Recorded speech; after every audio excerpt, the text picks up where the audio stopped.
Good afternoon. Good afternoon. What's your name? My name is Brent Martinez. Can you spell your name?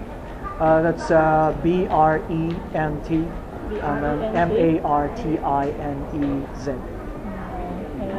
Could you introduce yourself a little bit? Yes, so I said my name. I am from the Philippines. Brent, Yes, yeah. I am from the Philippines, from up north, Baguio City. That's 5 hours from the capital city. Yeah, and I am a teacher at Pitsanulog Pitayakong School. I teach English, reading analysis, grammar, basic grammar, writing, and ASEAN history. And how long you been here? I have been here for almost 5 years now. Okay. 5 years. Okay, let us introduce ourselves. My name is Aya. Yeah, you can call me Fa. Yeah, hi Fa. And me, my name is Ponsli. Ponsli. But you can call me Si in short. C is better. Si, Okay. Nantia, you can call me Bas. Bast, okay.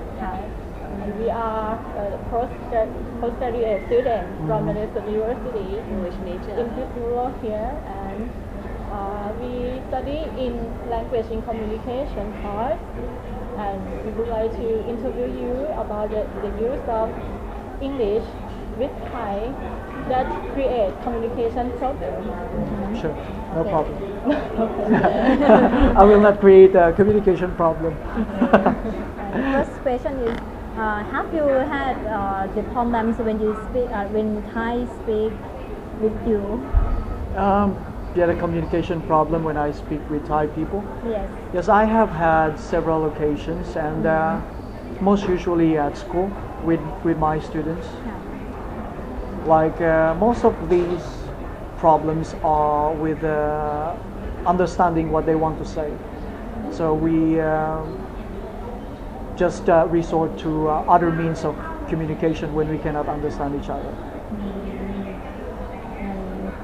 What do you think the big problem is when Thai speak English with you? The number one problem I can see is the vocabulary. The vocabulary level of most of my students are not that wide, or the level is not that high. They don't have this wide vocabulary that they can use for daily communication. But for classroom communication, they are doing pretty well. So I think that for more effective communication, students should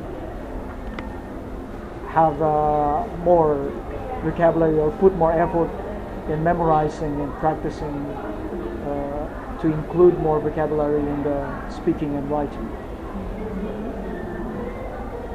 But there are other problems, of course, like culture and other stuff. You mean Thai students should improve their vocabulary, right? Yes. Because that is important factors to communicate with the foreigners. That's right. And you think what another factor? Like I said about the culture. Culture. So culture can actually affect the communication between foreigners and Thai people because of how Thai people respond when they communicate.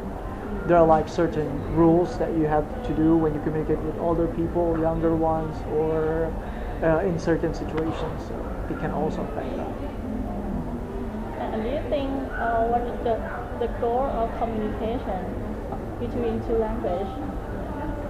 The goal of communication in whatever language, I think, is understanding. Understanding what the speaker is saying, and then you being the speaker is understood the way you want your ideas be conveyed to the listener. Because sometimes communication problem happens when what you want to say is not what the listener thinks you are saying. So, but I think it happens in all languages, even if we both speak Thai together or English together. Okay. Well, you mentioned the culture causes the problem in Thai students.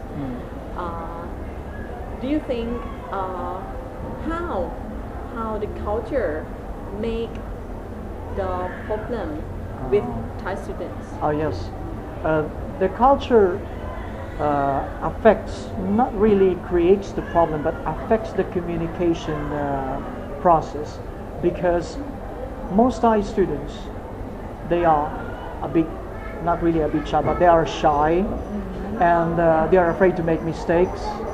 And of course, when you want to perfect your communication skills, you have to understand that practice is necessary. And when you practice, you don't get it at one time. I mean, you don't perfect it at one time.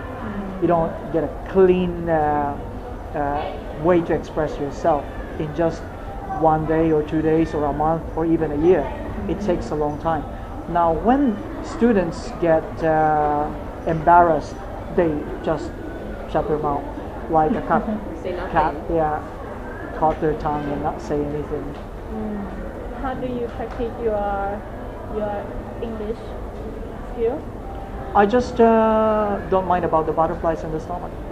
Sometimes before, when I was learning English, because English is my second language, I got cold feet a lot, and there are times when I get shocked and I couldn't say a word.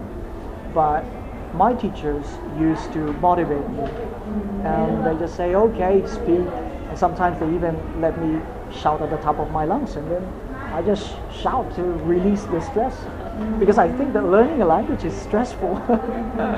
So motivation is important for Yeah. learning a Necessary. language. Very necessary. Okay, would you mind suggesting the Thai students to be better in English? To be better in English, since Thai students learn English as their maybe second language, just like the Filipinos or other Southeast Asian neighbors of ours in ASEAN, you can the Thai students can learn by using the progressivist style of learning a language, like learning the basics, practicing the basics, and then the advanced items later.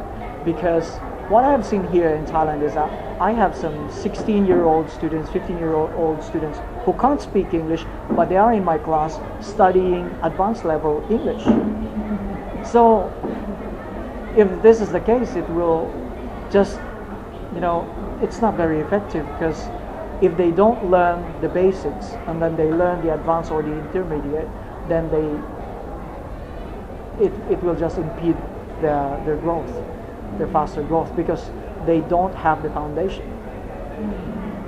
So the first is foundation. And then another thing is, we need teachers who are very patient, kind, and entertaining, because most Thai students, they love entertainment.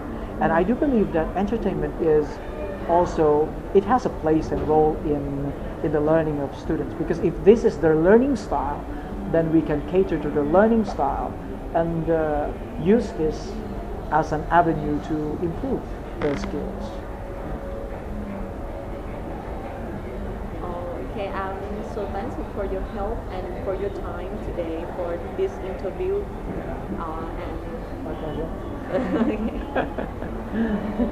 We got a lot of idea and about learning English. I hope so. Okay. Thank you very Thank you much. very much. Yeah, welcome. ขอบคุณค่ะ